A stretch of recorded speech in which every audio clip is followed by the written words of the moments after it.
welcome to another episode of Boosted Rolls, a War Machine and Hordes podcast focused on EU meta, tournaments, and tactics. My name is Tomasz, and I play Circle. Hi, I'm Simon, and I probably play Circle as well. I'm Pat, and I play Grimkim. Cool. So today's episode is going to be split into two parts.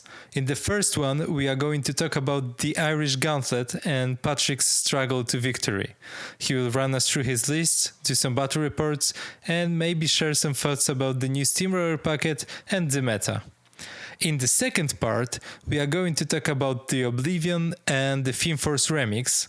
And also we'll give you two spoilers for two Theme Forces. So stay tuned for that. And meanwhile, let's talk about the Irish Gauntlet. So Patrick, can you tell us something about the event? Sure. So Irish Gauntlet is an annual event run by the guys up in Dublin, especially by Charlie Healy, Jerry Nolan, and the guys in the Dublin meta.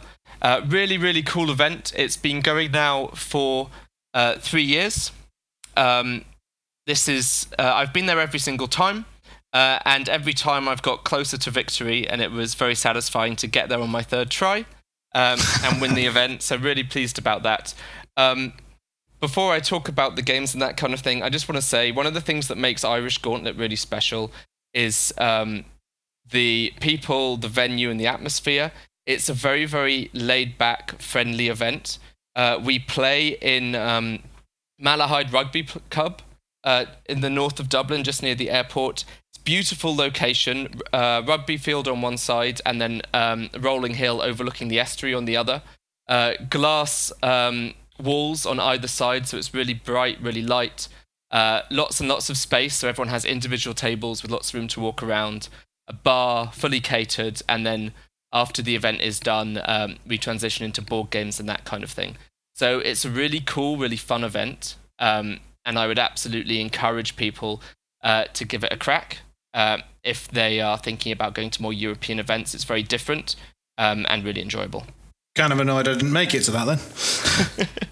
Sounds great. Yeah. What was the format of the event? So the format was two-list Steamroller. It was an Iron Gauntlet qualifier and UKIS qualifier. And it was capped at 32 players, so it was 5 rounds. And what's the qualification like? What do you need to qualify for UKIS stuff? Is it done on a league ranking system, or is it just winner first and second and third, or? Oh, geez. So you put me on the spot there because I can't remember off the top of my head. But for sure, if you win a qualifying event, you qualify for the UKIS finals. And then the rest, I'm not sure about off the top of my head. Okay, fair enough. Yeah, I suppose it's the wrong person to ask, innit? It's like, yeah, I've qualified, that's what I know. And how about in terms of price? Because I know Ireland can sometimes be a little bit pricey. And like in terms of flights, accommodation, the entrance fee, this, that, and the other. Because I mean, everything you mentioned sounds really nice. So I guess there's a price tag on there. And was it quite high or? So look, Ireland is not the cheapest country. Yeah. But so it's not going to be the cheapest event, but in terms of value for money, it really can't be beat. Right. So you pay a fair amount, but you get more than what you pay for. In terms of travel, because it's right next to Dublin Airport, it's pretty accessible. And Dublin Airport, the largest airport in Ireland, means you can get a lot of budget flights there. There's also a lot of airport hotels nearby that are a short drive away from the venue. So accommodation doesn't have to be that expensive. You don't need to go into the city proper and pay those premium prices for staying in the capital city. Right. So that keeps the price down. And then the organisers have done a really wonderful job with the add-ons in the event and the prize support. So for your ticket, you get lunch both days, you get dinner on the Saturday night, and then the prize support was extremely generous. So there were prizes for painting, there were prizes for first, second, and third, there were prizes for last place, there was prizes for sportsmanship, custom medals for the best faction. Just to give you an indicator, the prize stack that I got for first place included a Supreme Guardian, about 150 euros worth of Kador models, a carry case, some paintbrushes, a custom plaque, and 2 medals. So they really do dole out the prize support, and they're very, very generous. Okay. And if you remember, do you remember who won the sportsmanship? I always think it's good to give those people a shout out. Yeah, that was James Fitzsimmons. Great. Well, congrats to him. Yep. And what was your setup going into the event? Did you practice a lot? Did you do any specific dojo for list building or things like that? So, I haven't had that much chance to play as many games as I'd like recently. I'm mostly playing at events. But what I am doing is testing out different variations on Grimkin. I think one thing that's let me off the hook a bit with Grimkin is, as a limited faction, there aren't too many different things to try. You know, we've still only got 2 theme forces. And I spent a lot of my preparation trying out Bump in the Night, which I think is really good, and I think gets even better with the theme force changes where you can more evenly distribute beasts and units, and you're not beholden to 60 points of units in those themes.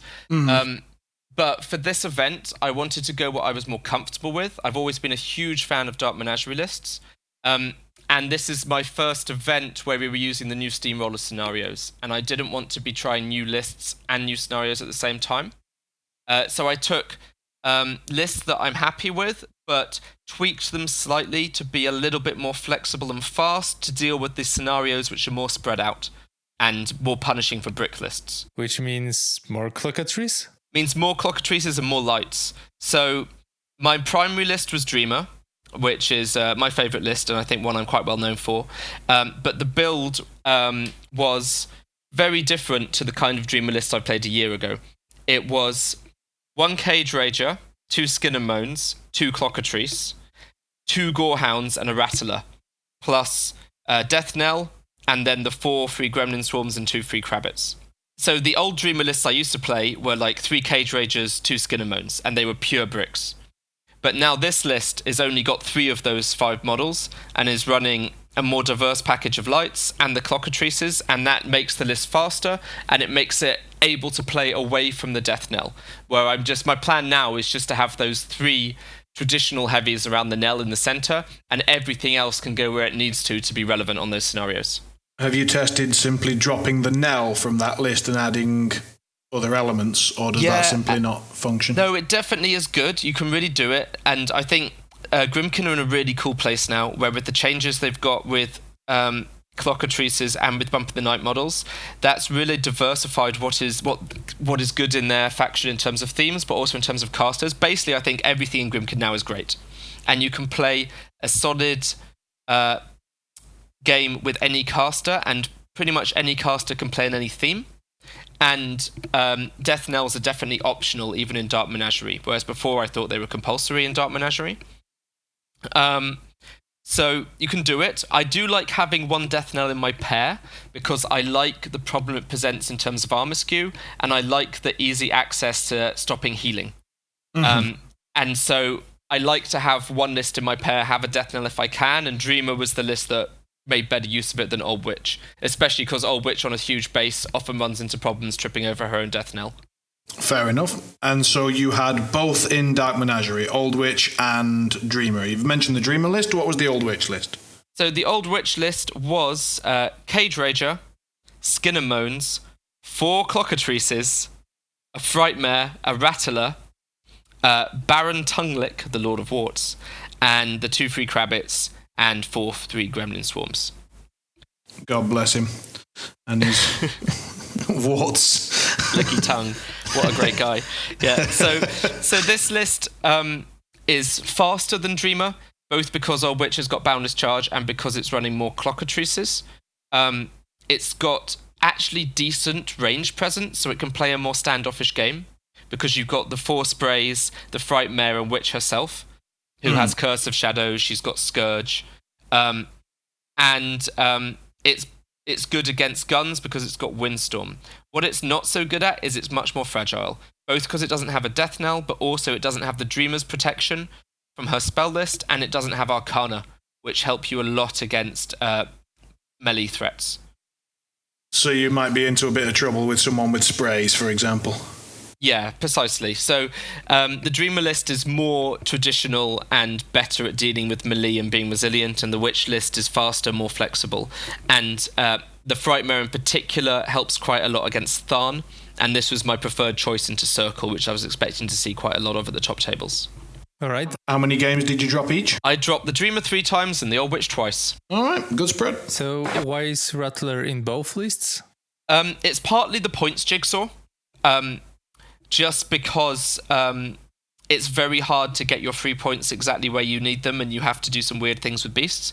But also, the Rattler is great with both casters, and I think in the current meta, there's a lot of popular lists that run a lot of infantry that are vulnerable to Rattlers. You see a lot of Dawnguard Sentinels, Doom Reavers, Tharn, although Tharn aren't super vulnerable, but they can be threatened. And in particular, Immortals. That kind of stuff is really popular, and Rattlers are good against all of it. The Rattler in Dreamer is really good because it can be your Mirage target, and it has Manifest Destiny. The Rattler in Old Witch is great because it has Boundless Charge, rerolls to hit when she wants it, and against units you can put Curse of Shadows on them and it can go munching through them or even just run through them to get optimal places to Berserk and Overtake. What's the base mat power? It's base mat 6 power 13. Okay. So with the hit buffs from Witch and Dreamer, it's very reliable at killing small based infantry. Yeah, and I guess with the Death Knell you can deny tough to your opponent to make the Pac-Man more reliable. Yeah, exactly. Cool. Okay, I think we're ready to move to the battle report section. Yeah, so I'll go through all my games briefly, and then you guys tell me which ones you want to know more about. The first game I played was against Emily from France. She is a well-known Legion player in Europe who is often seen at events piloting, most commonly a big old pile of Chosen. Yeah, not so much Bethane. But yeah, most commonly piloting Primal Terrors, and I've played against her a few times in that matchup. This time around, she had Callous Primal Terrors, and she had Thagrosh 1 Children of the Dragon. I dropped the Dreamer, and she dropped Thagrosh, which was a little bit of a surprise, but a welcome one, because that list is super cool.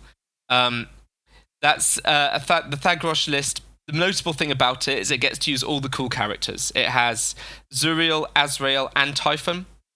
And those heavies get made more resilient, both because Thagrosh has the strength reduction near him, he has his feet to bring them back, but also Zuriel and Azrael get unyielding in the theme force.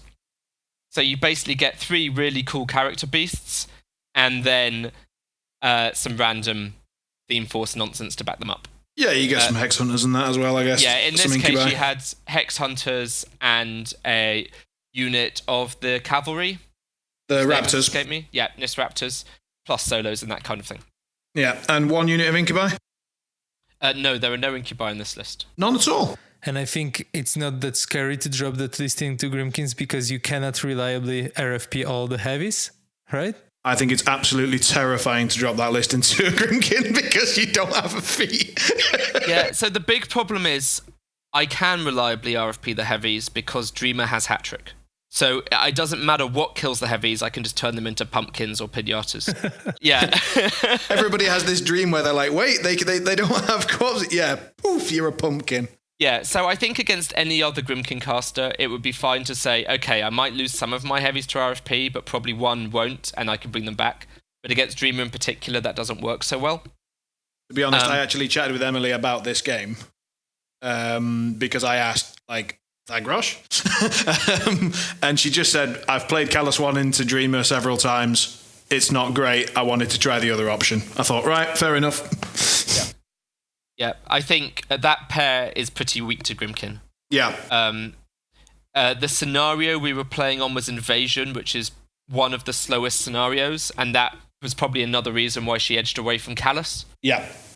Because really, clock or scenario is the only way you can expect to beat Grimkin, and that particular scenario makes it hard to do either. Yeah. As a Grimkin player, I can just concentrate on staying within the middle 12 inches of the table and scoring scenario points in the center. Yeah, and just kill their objective at some point, and that's that. Yeah, exactly. Yeah. Okay, and how did that game go? Did that go sort of predictably? So it was one of those unfortunate games where a gotcha ended it a bit prematurely. And these things always happen. They happen to the best of us. And in this case, there was a small but incredibly impactful mistake. I went first, ran up in a threatening position. Just as an aside, having all these clockatrices and lights is awesome in Grimkin because people keep putting me first because it used to be that going second was so important for these slow brick lists to score first. And people have got wise to that now, and often against Grimkin they put you first. But now Grimkin are fast, and if people put me first, I just run up to the centre line with all these clockatrices that threaten 17 inches. Yeah. And they realise that they've created a big problem for themselves. Yep. I've gone through that cycle. I'm back to putting Grimkin second again. Yep, I think that's the right thing to do again now. So I was first, and I ran up aggressively. Emily positioned, and she was obviously in a difficult spot where she's got 3 very important living war beasts, but they're susceptible to paralysis. Not so much because they've all got guns, so their paralysis doesn't make them useless, especially Typhon, whose guns are amazing. But it does mean that they can't really alpha reliably, and it's worrisome. So they have to balance how far forward am I going to go versus how far back am I going to stay, knowing if I'm too far back, then I'm pretty useless. And it's especially tough when her list has 3 heavies and I have 5. Yeah. So the piece trade is very difficult. So she tried to position Typhon as aggressively as possible. And in order to stop Abyssal Gate, she placed Hex Hunters in front of them. But the gotcha moment was she made a very small mistake, which is she forgot that Abyssal Gate was a place and she thought it was a push. So she thought those stealth Hex Hunters were stopping Typhon being gated, when in fact they weren't. Yeah, which meant it was quite simple for a Cage Rager to run up, Dreamer to Abyssal Gate Typhon, and a Skin and Moans to go in and kill him on turn 2. Oh, okay. And that kind of swing, when you lose your key centerpiece model at the start of the turn with no real retaliation available at the start of the game, is really too much to come back from. Yeah, I mean, 20 points down is not good. Yeah, and then 5 heavies to 2 is a real bad place to be. Yeah, it's like losing 5 chosen. Yeah. Now, to her credit, she put up a good fight and she did what she could to stay in the game. But it was a hard matchup to begin with, and that mistake meant it was pretty untenable. Fair enough. Win on scenario in the end? Yeah, in the end, I think I won on scenario 5-0. Fair enough. Cool. How about round 2? So round 2 was against Ryan Longthorn, who's Team England Knights. He was playing Scorn. He had a Rasheth list and a Zal 1 list. He dropped Zal 1 and I dropped the Dreamer. Zal 1, maybe obviously, but I'll just say it was in the Immortal theme. And the scenario was one of the new scenarios, Anarchy. And I have to say, oh my goodness, what the heck is that scenario? That would be the 2 flags and 2 objectives in the middle and the 2 circle zones 3 inches from the edge. They're 3 inches from the edge. I thought it was a typo. It's so weird. And the objectives are so far back, they're almost in your deployment zone. And you're in a situation where the center of the table has 2 flags, which are still quite far apart from each other, and nothing else. It's so weird. So, on one hand, it encourages you to spread out because the 6 scenario pieces are very spread out. But on the other hand, because those zones are so big and so far away, they're really easy to contest, and full units in them often aren't doing anything. Yep. They're there, but you can ignore them and be relevant on all the other positions. And it creates a very weird game. So we played this very weird game. With the Dreamer, I feel a bit more confident against Ryan's list because I've got that Rattler and the 2 Gorehounds. Yep. It gives me more options to kill Immortals. And Zal 1, I think, is an excellent caster. He always has been. He synergizes so well with that theme force, and he is very, very good against Grimkin because he can just slug it out with them. He can lose loads of Immortals, but the few models he has left can dish out huge amounts of punishment. Yeah, just last stand them and whoop. Yeah, between last stand and the feat, it's just every model just does so much. In this game, I focused on taking control of my own flag. Once again, I went first, so I went forward aggressively. Focused on taking control of my own flag and... Excuse me, what was your Arcana choice? Ooh, my Arcana choice. Good question. It was not accursed. No? No. Against Zal 1, I don't think it's good enough. And in this particular Dreamer list, I've only got 3 heavies with corpses to trigger accursed. Okay. And 2 of them are Skin and Moans, which I don't want to be hit that early. So I chose not to take it. I took Sacrifice, which is always great, and I went for Labyrinth. Labyrinth interacts quite nicely with Vengeance and makes Vengeance moves difficult to use. So I went for those 2. Okay. Essentially, my plan was to just bully the center and the flags, keep my own flag, score points on that on all of my turns, and just try and contest everything else and wear down the Immortals. Wearing down the Immortals is difficult and also plays into their hands because you get things like Vengeance and you're letting Zal get his best possible feat. Right.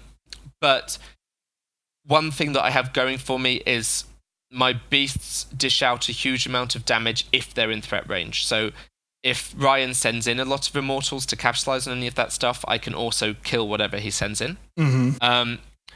He had 3 units of Immortals, 2 max, 1 min, and a Supreme Guardian, plus all of the Rocky solos and that kind of thing. Mm-hmm. And my plan against that Supreme Guardian pretty much always is to have a Skin and Moans opposite it, and then they just stare at each other for the whole game. Right. But because I went first, my Skin and Moans is sitting on my flag protecting it while keeping that Supreme Guardian from doing anything. Okay.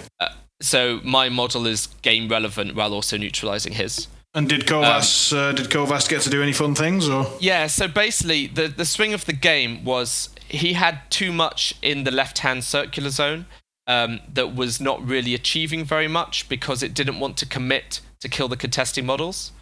And as a result, I was able to clear my flag and contest or clear his. And I was getting ahead on scenario, not by a lot, but edging forward on scenario. That made him come in more aggressively, and I was able to kill a huge amount of Immortals. I killed something like 15 Immortals, bearing in mind 1 max unit was too far away to be relevant. Okay, so you basically killed every other Immortal. Yeah, and an Ancestral Guardian and Hakar. And an Archidon.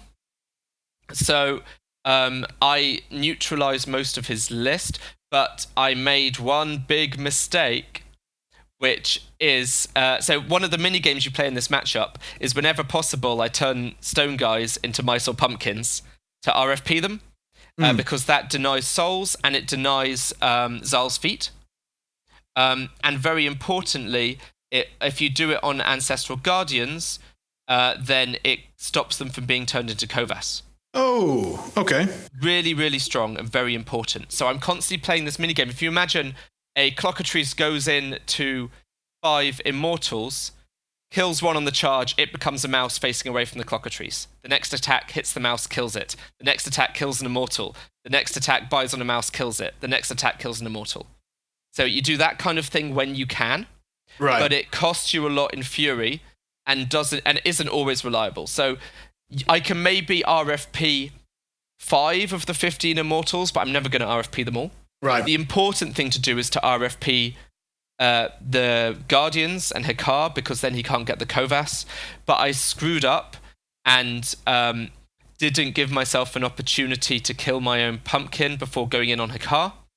And so he became the Kovas. Yeah.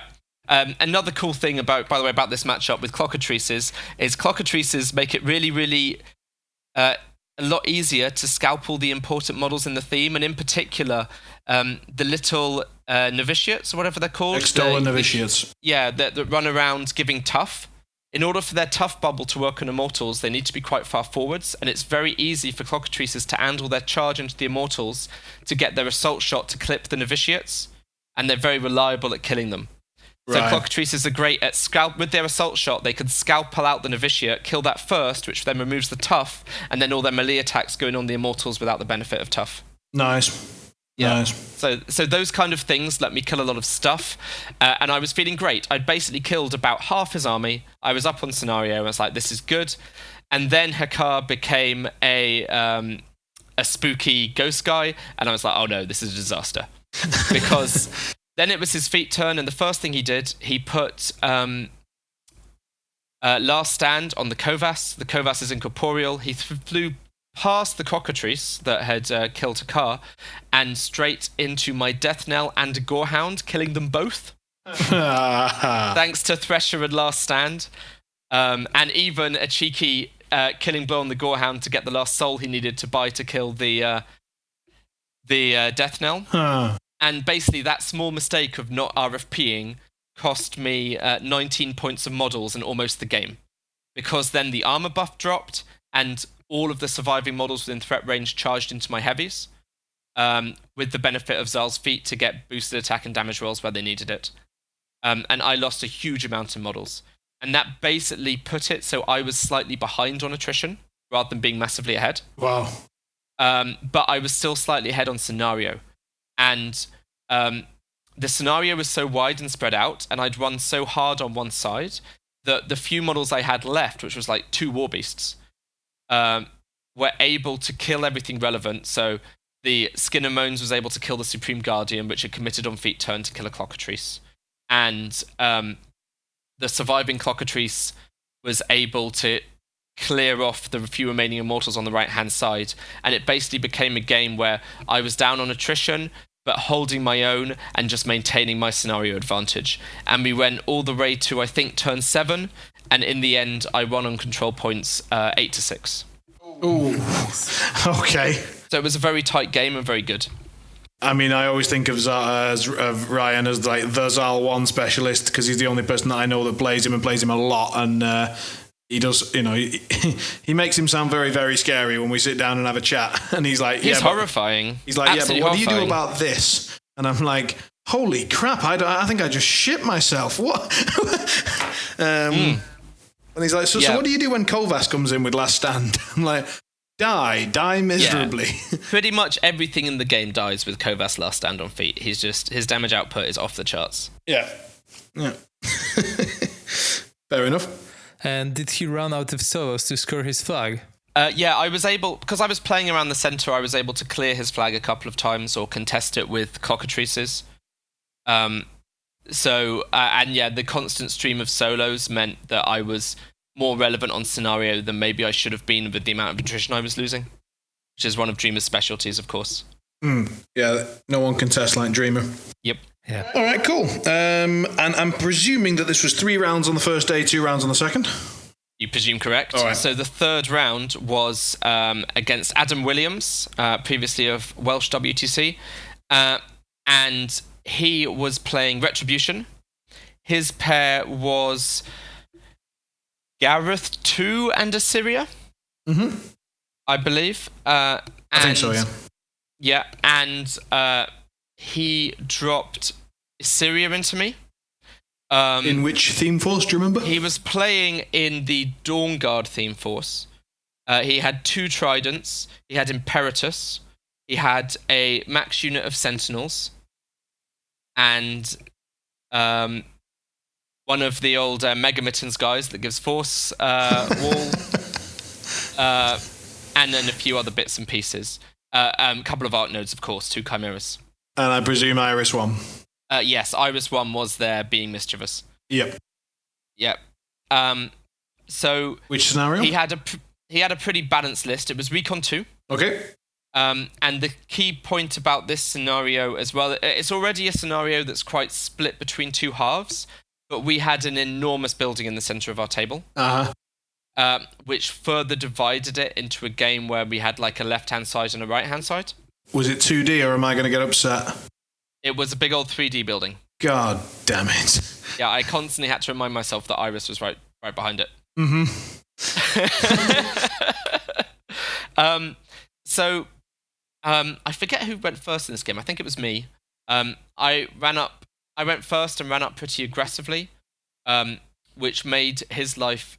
Sorry, I should point out, he selected Assyria. I selected Old Witch. Okay. And the reason I did that is both his lists had double tridents. Oh, so Windstorm just makes them super sad. Yeah. Windstorm makes them real sad, right? Because it makes them range 5. I mean, they kind of want to be in 5 anyway for the shooting gallery, but they don't always get there. Yeah, and the problem with range 5 is even with reposition, you're still in range of what you shot. So it's okay against infantry where you kill all the ones in range, but against heavies, it's a really bad look. When you walk forward, do half their boxes, then get charged. Yeah. So it's especially good for the Dark Menagerie Old Witch list in that matchup. Old Witch has some other things going for her, which is she is good at controlling things like Sentinels because of her Crow Gun, and just creating big clouds and blind areas.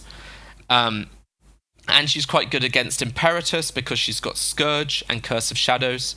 And Scourge in particular is really important because Assyria has Admonition. And Dreamer has no way around that. Admonition Imperatus for Dreamer is an absolute nightmare. Okay. But for Old Witch, if you put Imperatus forwards, he just dies. Right.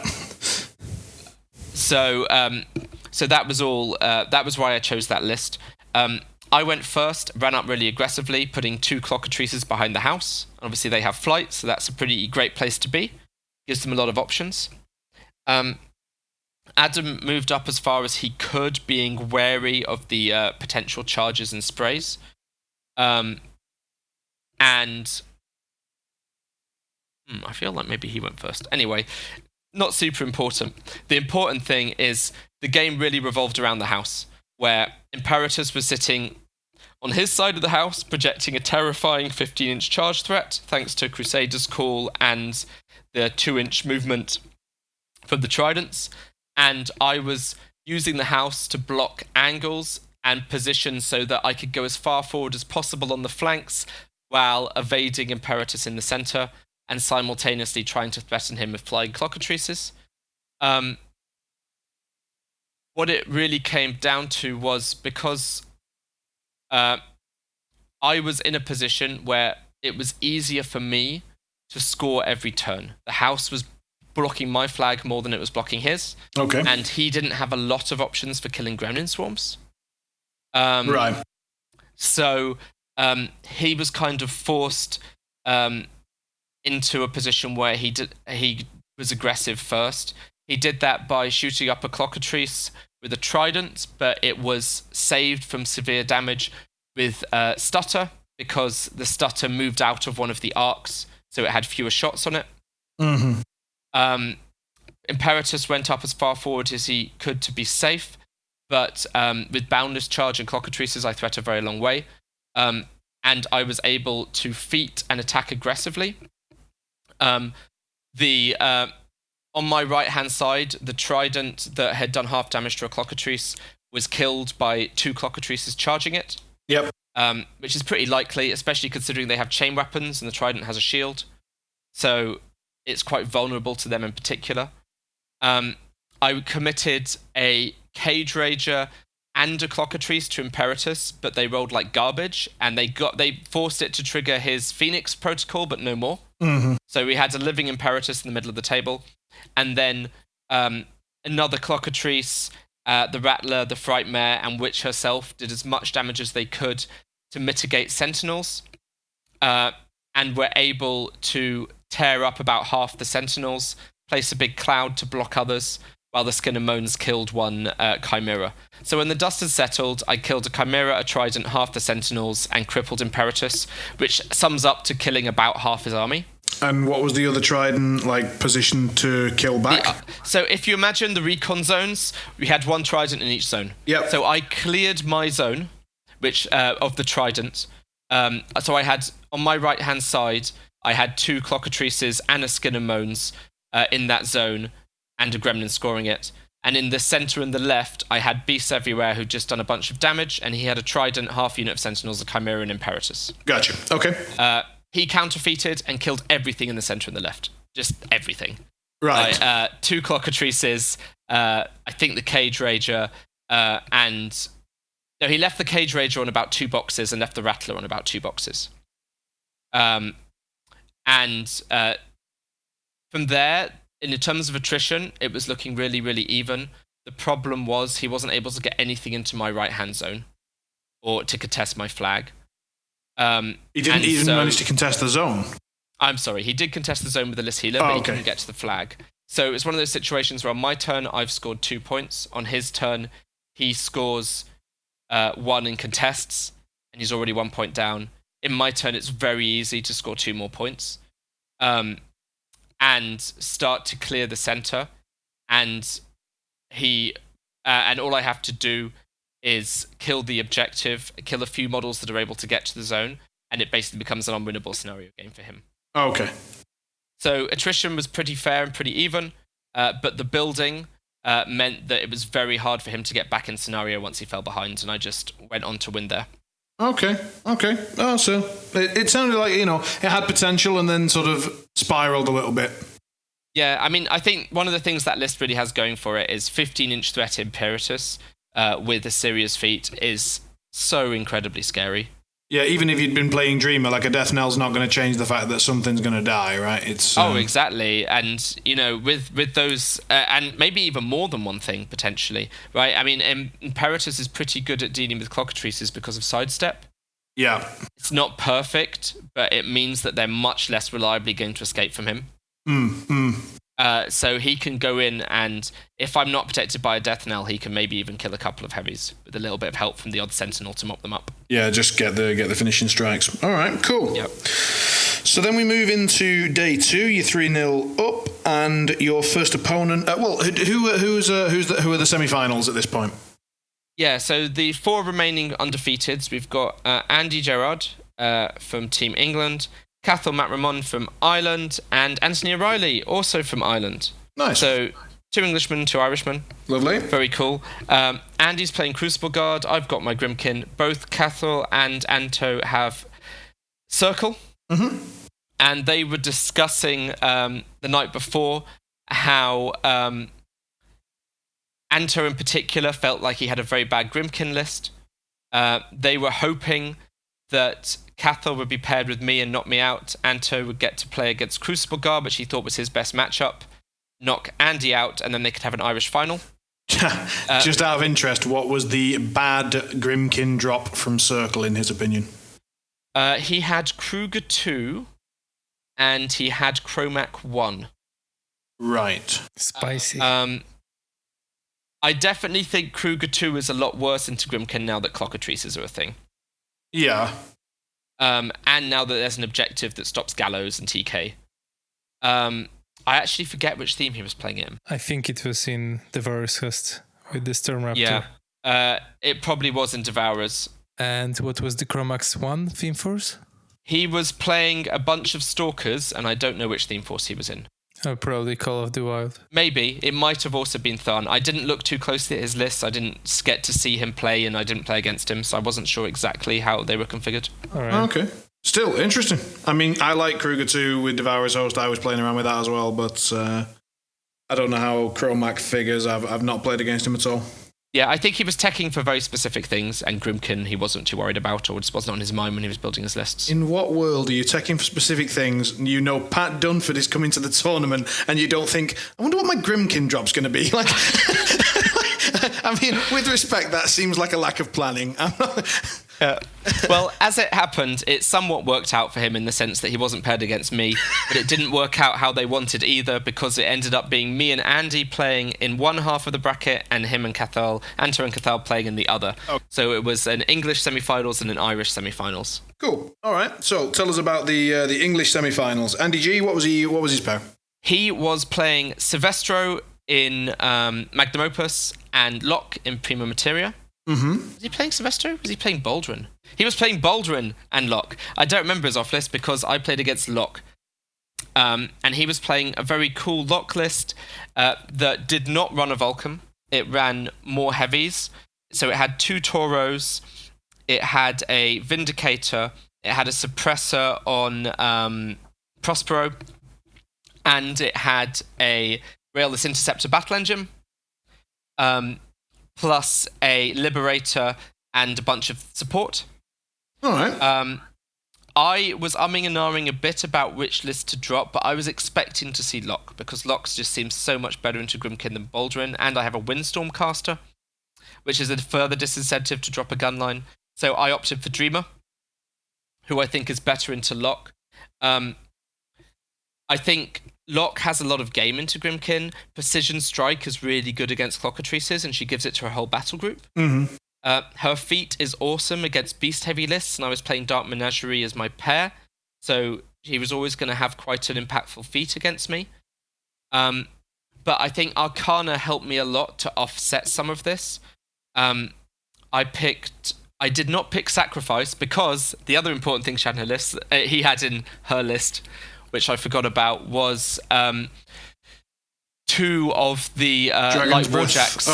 No, two of the Light Warjacks with Grievous Wound sprays. Uh-huh. And that was enough to scare me off Sacrifice. In hindsight, I should not have been scared. I should have taken Sacrifice. Because realistically, they come up, they spray me once, then they die. And I sacrifice a turn later. Okay. But I went for Labyrinth and I went for Ruin. And Ruin in particular is great against Locke, because one of the most terrifying things you have to consider always when playing against her is what if she has red line on a Warjack, it runs up, and then she jackhammers a bunch of times? Yeah. And just kills my heavies. And Ruin stops that, because on the first jackhammer, you cast Ruin, it cancels the jackhammer, and it removes the red line buff. Yeah. And that just blunts that strategy by so much that it becomes anemic, especially when combined with Cage Ragers, who can also use their corpses to stop further jackhammers. Yeah, yeah. And it basically means she can walk forward as a brick and not worry about Locke's scariest alpha strike, basically. I'm just personally wondering whether Johan Durlin's calmed down from the fact that he didn't have Sylvester on his pair. I've given it a few minutes, but I can hear him seething from here. I think it's a very defensible choice. Andy and I discussed it before, and I think Baldwin and Sylvester can both make great generalist lists, but Sylvester slightly favours melee, and Locke is almost a pure melee caster. So I think it makes sense in some ways when you're making a pair that specifically includes Locke, that you pair it. You can definitely pair it with Baldwin instead of Sylvester, and I think that gives you a good balanced pair as well. Well, I don't think let's leave the specifics on that. So, okay, who went first, and what was the scenario? So the scenario was Spread the Net, the infamous and now classic fast scenario, and we're both playing lists that have low model count, so that was a challenge for both of us. Who went first? Jeez. I'm so bad at remembering this. Yeah, there were... If Locke went first, you would remember, I think. You'd think I'd remember these things, but it's tough. So I wish I'd taken some pictures. Was there a red-lined nasty thing in the middle of the table before you did anything? No, so there wasn't. So I probably went first. Right. There you go. Solved. I ran all my stuff up as far forward as possible because it spread the net and as spread out as I could reasonably be. In my right-hand rectangular zone, there was a big old building, so I had a Gorehound there protecting that zone and being prepared to walk through the building when it needed to clear off things. In the center, I had my Cage Rager, my Skin and Moans, and a couple of Clockatrices. There was a big forest there, which did a huge amount to block line of sight for both of us throughout the game. And on the left-hand side, I had a Rattler and a Gorehound, and the Clockatrices that were in the middle were able to go to the left as well. So he had his battle engine in his zone, which is a lovely place for it to be in the rectangular zone where it can just shoot the far flag, it can clear out the zone, it can come forward and shoot and then reposition back into its own zone. And he had the Vindicator in there as well, which was just shooting every turn, adding fury to all my beasts every turn and generally being very annoying. Then in his center he had two Tauros and... the lights, I can't remember their names. The Retaliators? The lights with the sprays? I'm going to look this up. I should know this as a Crucible Guard player. I was just about to look it up for you if you want, but I don't know Crucible Guard very well at all. So. And they are called Retaliators. Good. And then he has his suppressor knocking around in the center as well, and his solos running around and in position to score flags and that kind of thing. So we play a cagey couple of opening turns where because we both hit quite hard and we don't have a high model count, we're both a little bit cautious about overextending. I don't want to throw in clockatrices like I might otherwise do, because with Precision Strike and outside of the Death Knell, they're just going to die. And that's not a great trade for me. And he similarly doesn't want to send in a Toro, do not that much damage and have it die. And the forest in the center is stopping us from doing any kind of good coordinated attack. We can't basically get a lot of heavies to gang up on each other. We kind of have heavies on either side of the forest, which can go in one-on-one. And that favors you, I presume. I think it does, because I think I can play a better long grindy game on scenario because I've got more Gremlin swarms. But it's not...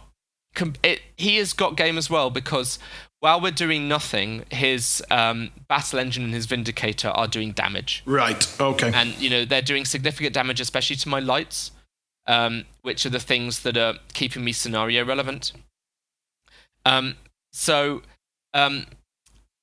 In the end, I'm positioning in such a way where I did go second, I'm scoring first, I'm forcing Andy to do something.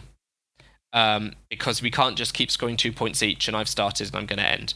So he gets one Toro into my center line, with a Liberator behind it for Jackhammers. And he does good damage to... sorry. So I move up, I put a... Cage Rager in the center, try and do an Abyssal Gate to get things started. The Abyssal Gate fails, so I've got a Cage Rager in the center of the board and I've done no damage. I then send in a Gorehound on a Liberator. If I succeed in the drag, he'll be enraged to be charged by heavies. The Gorehound misses all his attacks. So I've basically sent in a Gorehound and a Cage Rager and they've achieved nothing. With Manifest Destiny, you've missed all the attacks. Yes. Oh. No, so sorry, I didn't cast Manifest Destiny because I failed Abyssal Gate. So I Abyssal Gated, boosted to hit when I missed. Ah, yeah. Missed. No, Abyssal Gated hit, boosted to hit when I failed damage, failed. Abyssal Gated again, failed. Gorehound went in, missed all its attacks. So that was not great. Just having a wonderful day. And so Andy retaliated against those two exposed models. He sent in a Toro into the Cage Rager, and he beat the crap out of the Gorehound. So the Gorehound died. That let the Toro Road to War and then charge the Cage Rager. The Cage Rager's armor 21, and with the help of its own corpse, was able to survive the Toro plus Jackhammer attacks, which was good. Not super lucky, but definitely nice to have. I mean, did you run the numbers a little bit? That sounds... I mean, obviously, you missing all of that stuff sounds significantly worse, but him not killing a Cage Rager seems unlikely there. Well, the thing is, he didn't have all of his... He didn't allocate every single Fury he could to do it, because he wanted to do other things on the table, and he wanted to make sure to kill the Gorehound. Right, okay. I don't know how likely it is. He definitely rolled badly. But the Cage Rager survived with about 10 boxes. Okay. Probably it was very lucky to survive on that much. Red line, Toro? No, there was no red line. And the thing about red line is, had it been up, it would have helped a lot. But he can't put it up after the fact because of Ruin. So it needs to be on the turn before. Yeah. And if it's not on, then I can afford to be a bit more risky and potentially be in that threat. Okay. Because if he casts it... The problem is, if it's not on the turn before, there's no way he can redline it and Jackhammer. Because Ruin. And he can't redline and then charge in the Toro, because then he doesn't get any Jackhammers. Yep, fair. Okay. Yeah, so there's no... Basically, order of activation means if redline isn't up, there's no way he can leverage his full stack with redline and Jackhammer. Got it. So the big fat Cage Rager lived, and that meant I was able to have a very good retaliatory turn. I should have mentioned, of course, he feated. Right, yeah. So he sent to the Toro, he feated. I was able to have a good retaliatory turn where I killed the Toro, and in theory, I could have then sent in Clockatrices to start beating up heavies and lights. But with Andy's feat, I thought it was really unlikely that those clockatrices, which are not that hard hitting, were going to do a lot of damage to those, and they were just going to give Andy 6 more tokens for his feat.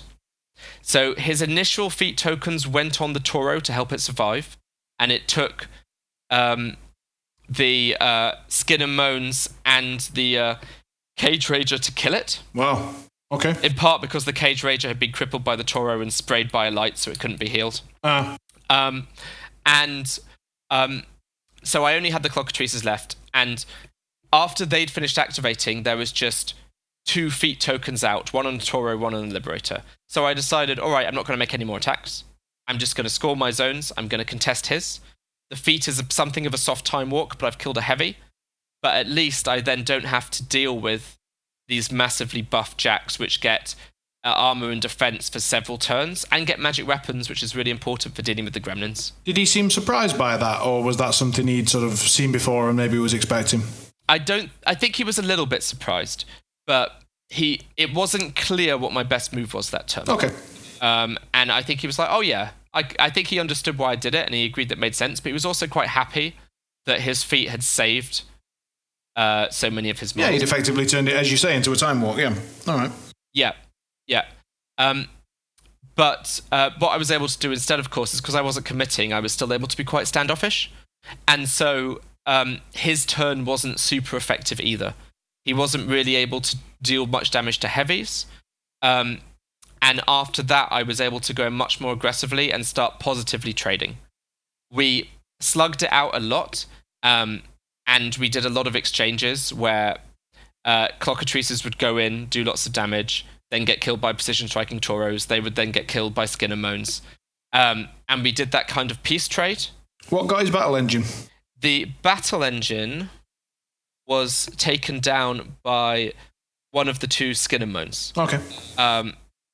And that was basically... I didn't need to Abyssal Gate. I think it was just at that point in the game where he needed to commit all his models, do as much damage as possible, and hope that some of them lived. Right, where the standoff had finished and it was now time to crunch. Exactly. Yeah. So the battle engine crunched in, slammed and killed a Rattler, killed a Crabbit, sprayed down a heavy and did about 10 boxes. It did good work, but then died in retaliation. Cool. And how did this one come to an end? Did it was it a turn 7 thing, or did someone get an angle? Or so in the end, I won on scenario. The score was 14-9. Because we were every turn we were just smashing each other, scoring points and going back and forth. That is a good one for the old SOS. Tiebreakers. And I have to say, I was very, very pleased. At this point, I was looking at my lists and thinking, wow, these changes I made to Be Better Than Scenario have really paid off. In the 5 rounds, I scored 44 control points over my 5 games. Okay. So that's an average of what? 9-ish? 9 per game. It went 5, 8, 6, 14, 11. I was playing Callus 1, a scenario monster, for a long time, and I never averaged that. Yeah. So it's interesting. Grimkin have always been known for not giving up scenario points, but I guess the flip side, that's one of the things I learned from this event, is if you build to actually be good on scenario, that flips to be really in your favor, because you still don't give up scenario points, but you score them much more easily. Fair enough. Very, very cool. All right. And who was the winner of the Irish semi-final? So the winner of the Irish semi-final was Cathal. Was it close, do you know? I actually don't know how their game went. We broke for lunch and I was eating soup at the time, so no idea. But then we played our final. The scenario was Bunker, which is another one of the new scenarios. Very cool scenario, but deceptively incredibly fast. This is the double rectangle with the 3 flags, yeah? Yeah, it's 3 flags, like the old Incursion, and then it has the 2 rectangles like in Spread the Net that are in kind of like the center of each person's table half. Yeah, 12 inches out, right? Yeah, with an objective. You mean like in standoff? Yeah, with an objective in the center. And the thing about this scenario is if you're a fast list and you go second, and your opponent isn't on the ball, you can just score 5 points on turn 2. Yeah. Because it's trivially easy to score your own zone. The flags are all in the middle of your table, so if your opponent doesn't put good contesting pressure on every flag, it's very easy to score them on turn 2. And then if you've got any kind of long-range threat, like guns or a very long charge range, you just kill their objective. Yeah, what I found difficult is to contest your opponent's zone. Yeah, it's their zone is further back than spread the net, and it's really hard to contest. You can't get there with ambush and run. You can't get there with it's. Gremlin Storms are good for that, probably. You need to have a plan for that, and I didn't. And actually, I think Cathal scored his zone in all of my turns until toward the end of the game. But yeah, it was definitely a really interesting scenario, and I think it's one you have to play to it.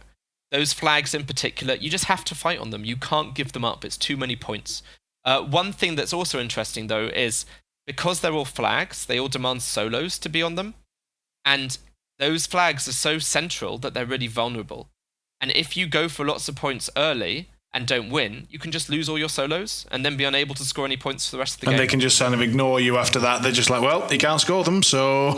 Yeah, and then they become huge liabilities because you've still got to contest them, but you've never got a chance to score them. So what were the Warlocks, and who went first? So his pair was Iona and Una. Una 2, of course. With? He had Una with a lot of birds, a big lightning bird, some little flappy birds. Okay, so not the double bird thing, but a single bird. Yeah, okay. And he had Iona with a lot of burly gentlemen and some dogs. I'll go into this in a sec. Knowing that pair, I dropped Old Witch. Old Witch is really good against Tharm. I had no idea how good she was against birds. No idea at all. It turned out Cathal didn't either, so he dropped Iona. Right. Because he knew that Iona hits hard and is solid into Grimkin Bricks. Which I agree with. She is pretty solid. His list, because it was Tharn, it had all the usual things you might expect to see. Lord of the Feast, Bridgerton Call. It was running double Ravagers. So that's max Ravagers with UAs. Double Warpwolf Stalkers. A unit of Blood Witches without the UA in ambush. A Shaman, the Pot. And that's... Wolf Rider Champion. Oh, and of course, 2 Wolf Rider Champions. Yeah, like I said, all the things that were in every list. Sure. And so it's a very good list. It's very hard hitting, right? Double Stalker, double Ravagers. It's really made to crack armor. So it doesn't surprise me that he dropped it. My Old Witch list doesn't have a lot of armor and has quite a lot of guns and ways to kill Tharn. So I feel like the matchup was a little bit in my favor. One of the things that I have going for me is the Clockatrice will have Paralyze, which makes them really good against the Tharn and makes them really good against the Stalkers. The Frightmare is able to kill key models quite easily, and the Animus gives it True Sight, which can also be applied to Old Witch, which makes me even better at scalping key models or applying blind to them. Mm-hmm. The Blind Cloud from Old Witch is a really good way to control Ravagers, either by blinding a bunch of them or just blocking line of sight to important models like Ravagers or to the Heavies. And Windstorm is really great for shutting down the solos. It's even better in matchups where they have Blood Trackers, which I've seen are very common. Oh, yeah. In Baldur 1 more. Yeah, I mean, Blood Trackers, it's nightmarish for. And Blood Trackers are one of the best ways of dealing with Clockatrices, so Windstorm is a great counter to their counter. But even in this matchup, just making it so that the Wolf Riders and Lord of the Feast can't shoot is very, very good because it removes all his early game pressure. And it gives me board control. Because unless Iona is going to get up to that kind of suicidal range, I'm not expecting to see a Hunter's Mark. And as such, with Boundless Charge, my whole army outthreats his army. And he's got no shooting to speak of. So that makes things awkward for him. Yeah. Okay. And who went first? So, why can't I ever remember this? I believe I won the roll and I chose to go second because I saw how fast this scenario is and I wanted to get as many points as possible early on and capitalize on those 3 flags. And the central terrain? The other reason that I chose to go second is there were 2 walls on one side of the deployment zone, and I didn't want them to get in Old Witch's way. Fair enough. So I went second so I could give him the side where he could hide his caster behind walls, but they weren't going to stop Old Witch from moving around. Right, okay. The important terrain of note was On my right-hand side, between the central flag and the right-hand flag, was a big old obstruction, like a big square tower. Okay. So that let both of us contest those flags while being a little bit safer and let us pivot around those for positioning. And I presume Lord of the Feast was living there early. Yes, he was. And then the left-hand side was like a wide-open killing zone for both of us, where anything that went near those flags was just going to explode. Okay. So, like I said, I chose to go second. He went first, ran up aggressively, as you would expect, with champions on each flank, and his rest of his army is pretty symmetrical. So if you imagine you've got 2 units of Ravagers running up the middle, one left, one right, flanked by 2 Stalkers, opposite the far left and right flags, Solos milling around, Lord of the Feast runs up behind the central obstruction, Phantasm goes on 1 unit of Ravagers, and Surefoot on the other. Yep. Good opening moves, very solid. I check threat ranges and run all of my models as far forward as possible, which basically puts them on the centermost edge of my rectangular zone, if you like. So I'm kind of lining my zone, facing off against his force. Yeah. His stuff is also in his zone. If you imagine, we're both just staring into this 3-flag no man's land where only Lord of the Feast is brave enough to tread. Okay. I position all of my models, they're outside of 11 inches, which is Lord of the Feast's threat range when he's under Windstorm, and they're all as far forward as possible. It's then his turn 2, and he's in this situation where he's like, well, none of my guns work, I don't have any charges, but I have to contest all these flags. So Lord of the Feast runs backwards, because if he stays behind the central building, he's going to get charged by Clockatrice. The champions flank really hard on both sides, going right to the extreme flanks. And the Ravagers stay threatening the flags, and 1 Ravager goes to contest each flag. Okay. 2 for 1 unit, 1 from the other. So that if I want to clear them, I'm going to have to proc Vengeance. So he's got the left-hand unit is contesting the left and center flag, and the right-hand unit is contesting the right flag. Yep. His ambushes haven't yet appeared. The Stalkers are milling behind the Ravagers. On my turn, I'm left with a really interesting option. I definitely could go all out this turn. I'm in threat range of quite a few Ravagers because of Boundless Charge. Not just the 3 that are contesting, but about half of each unit is in threat range. Okay. And I'm potentially in threat range of a Stalker with a Clockatrice. Now, a Clockatrice with Boundless Charge isn't that likely to kill a Stalker. I don't have Cariana Rose in this list for a strength buff. With a strength buff, it becomes much more reasonable.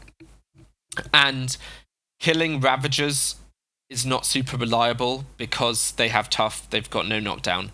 And I think if I went really aggressive this turn, which I think is what he wants me to do, I'm triggering Vengeance twice, I'm killing at best 6 Ravagers and a Stalker, but then he's feating, he's getting optimal charges, and he's doing huge amounts of damage to me, and I think I would just lose too much. Mm-hmm. And that's if the turn went perfectly for me. If dice were bad, I kill very little and I lose my whole army. Yep. So I then thought about, okay, what if I just kill 3 Ravagers and I score 4 points? Did you not think about killing 2 Ravagers and scoring 3 points? And giving only I 1... did, and I also thought about killing 1 Ravager and scoring 2 points. And I thought about which of these options is going to be the most preferable. What I decided was the way that the Ravagers are spaced out, I can position in such a way where I can kill 1 Ravager to clear the right-hand flag, but I can also pick up 2 more Ravagers from that unit almost for free. Mm-hmm. And so I can do better attrition work, skill store 1 point, and score 2 points while he scores 1, because I foolishly haven't put a Gremlin far enough forward to contest his zone. Okay. But basically, could you have? I can kill those. Yes, had I planned slightly better, I definitely could have. That was just a mistake. And I'll tell you what it's from. It's from being caught out by these zones being further back. I had like my spread the net positioning, and then I was like, hold on, these zones are further away. Oh no, something's gone wrong. So I decided to kill the 3 Ravagers, put down a cloud on one of the ones I killed to block others from having good charges, score 2 points to his 1, and basically pass it over to him, having maintained the stalemate. Okay. So now the decision is flipped on him, where he can try to go in and do not very much, or he can continue to do this back and forth bounce of scoring, but I'm the person that went second, I'm scoring first, it's probably not going to be in his favour. Mm-hmm. In the end, he does exactly that. He ambushes his Bloodweavers, who charge and kill the Gremlin Swarm on the right-hand flag that's scoring it. He gets his own zone, he contests my zone, and sends in a couple of his left-hand unit of Ravagers to charge heavies and be a nuisance. And basically mean that if I want to do a lot of work, I'm going to trigger Vengeance. Okay. So he gets something like 2 points. So we're looking at about 2-2 for a score. And at this point, I decide that I can do enough work. Like, the fact that I've killed 3 of the 6 Tharn in 1 unit already, and his positioning of some key models, like Lord of the Feast goes back behind the building. The Stalkers edge up a little bit. I think he's underestimated my offensive output with the feat, where I can put Bounders Charge and Wraithbane on a lot of models. Right. Because they all get 1 cheaper, and I get to reroll all my attack rolls. So his high defense is not reliable. Mm-hmm. Mm-hmm. And you have a blind. Yes, and I've got blind. So I've got a lot of ways to control and new to his stuff. I start... so Old Witch goes, she feats. She, on the center flag, she puts down a blind cloud on the nearest Tharn. And the Tharn in the center and to the left are basically forming a big semicircle, where the left-handmost guy is to the left-hand side of the left flag, and the right-handmost guy is just in front of his center flag, and they're forming this big arc. Okay. With their officer in the middle, so that anything that goes to contest either flag can be threatened by all of them. And on the right, he's come forward aggressively, pivoting around the building with a Stalker, his remaining Ravagers from that unit, and the ambushing Blood Trackers, and he's pressuring the right-hand side. So I blind the centralmost left-hand Tharn. I feat, and my feat is essentially letting my whole army reroll to hit, because everything is a battle group model, and letting me hand out about 4 Boundless Charges and about 3 Wraithbanes to beasts, so that I can start killing Ravagers. Okay. Are we ignoring the Stalkers mainly at this point? Yes, the Stalkers are on either flank. On the right-hand side, I do kill a Stalker. I am able to get a charge in with a pair of Clockatrices, I think. Okay. And do significant damage to it. And in that side, I'm kind of... No, that's not that turn. Crap. No, on the right-hand side, I pull back. I do very little. I just contest the zone, and I kill models where I can. But Bridget and Call are there, his Stalker's there, he's got lots of models. I just essentially contest it and clear my rectangular zone. With your feet? And keep my models back and safe. In the center is where things go really, really well. I'm able to have my Clockatrice assault the blinded Tharn. His spray clips the 3 Tharn behind him and paralyzes them all, including the leader model, not the officer, the leader model. He kills the Tharn, so he beats up 1 Tharn and paralyzes the rest. Then another Clockatrice assaults the officer of the Tharn unit, kills him, and the Wolf Rider champion scoring that flag. So that Clockatrice is now contesting that flag. He's killed the officer in the center of the semicircle. So all of the Tharn on the left side of the semicircle can't activate next turn. Effectively, they can't attack. And the ones on the right, they can't do any damage. And the ones on the right are all paralyzed, and they've lost vengeance because the officer is dead. Right. So his Tharn have been neutered. Yeah. So with that one Clockatrice activation killing the officer, that whole unit is neutered for what wants to be his feat turn. They're going to make no meaningful attacks. And that suddenly means that on his left-hand side, the only model worth the damage is the Stalker. In the center, I've got a Cage Rager and a Clockatrice contesting that flag. And in the right-hand side, I'm basically I'm going to lose a point there next turn, but I'm contesting it right now, and I've got a Skin and Moans and 2 more Clockatrices facing down anything that goes towards that flag. Mm-hmm. And what happened with Bridge and Call? Bridge and Call are on that right-hand side threatening to kill stuff. All right. Could he not have killed his own leader, promoted, and then feated? So he could have done. The problem is his semicircle was so wide that Command issues would still be a thing. Okay. He'd have still only had half the unit. Right. And Iona would have had to come to a position. Basically, she's not going to be able to get the far right and the far left flanks. Got it. So she's either not going to get those Tharn, or she's not going to get Bridget and Call on the Blood Reavers. Right. Okay. So I've got a Clockatrice contesting each flag. And I've done a nice move that puts me ahead on attrition, where I've killed more Ravagers. I wipe out the remains of the right-hand unit, and I've done this clever move, if you like, to kill the officer of the left-hand unit. So no Ravagers are going to benefit from the feat. On his turn, he does feat and he counterattacks. Bridget and Call with feat go in and do good work on a Clockatrice, but it bounces away on Call's charge attack. The Blood Reavers are able to apply grievous wounds to it, but aren't able to kill it.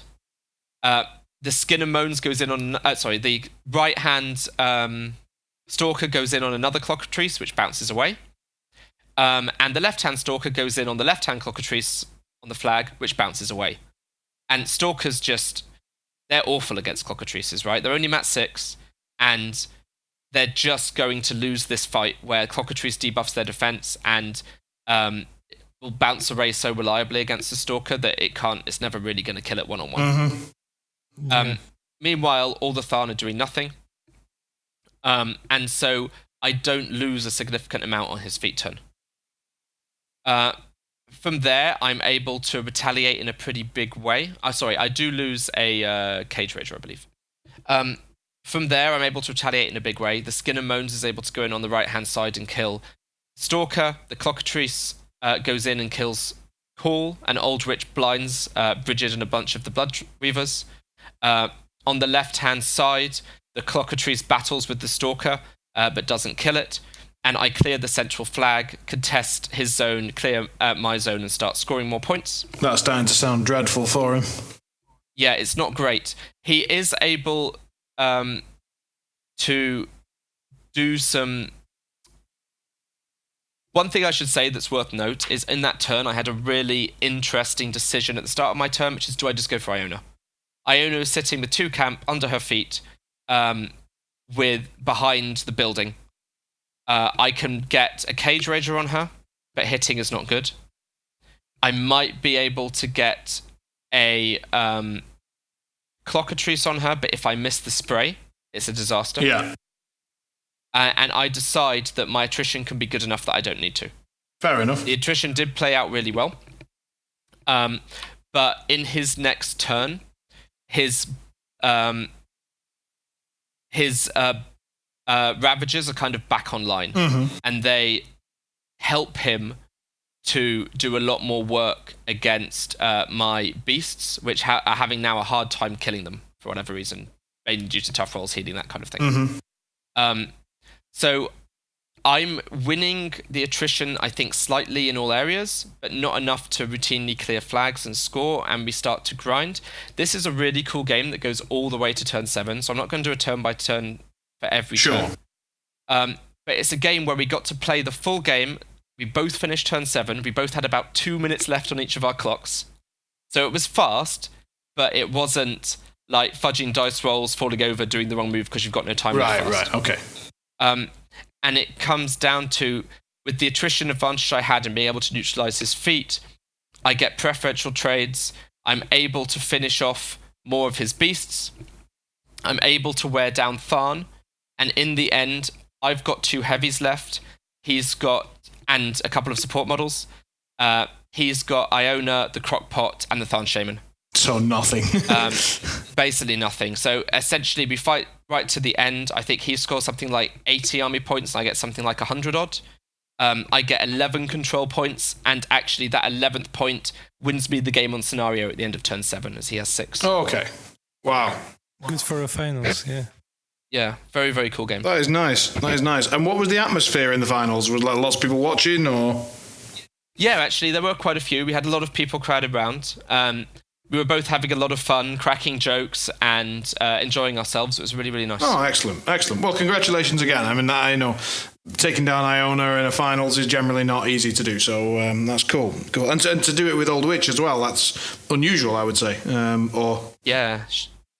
Thank you. Yeah, she's not that popular in Grimkin, and not as a Dark Menagerie caster, and I think she's really cool, really fun, and surprisingly good against Thorn. Cool. All right. Yeah, congratulations, Patrick, on winning the Irish Gauntlet. And thanks for coming to the show, providing us all with those fantastic battle reports.